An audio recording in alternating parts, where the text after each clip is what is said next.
Hi guys, welcome back to our YouTube channel. So in this tutorial, we're gonna learn how can we use adjust command in Autocad.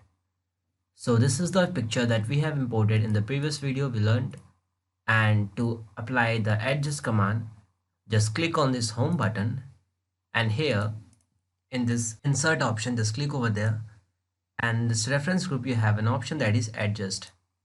Just after clicking on that, your command will be activated. Now you have to select the object what you can adjust it. So here when you keep your cursor on this adjust option, that it says adjust the fade, contrast, brightness and monochrome settings of an image or underlay, DWF, DWFX, PDF or DGN. These are the extensions of the file.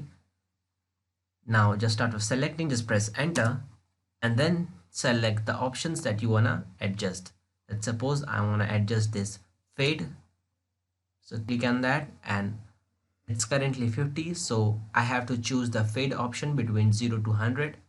So I'll select 0, then enter.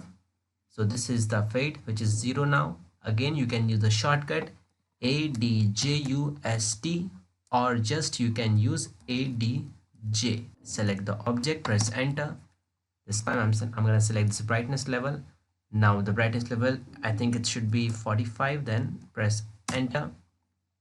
So this is the brightness level adjusted. So this way you can adjust it, or you can also use these options, select it, and you can also use from here you can manually add or remove it, this adjust group. So guys, this way you can use adjust in AutoCAD. Hope you like this video. Thank you.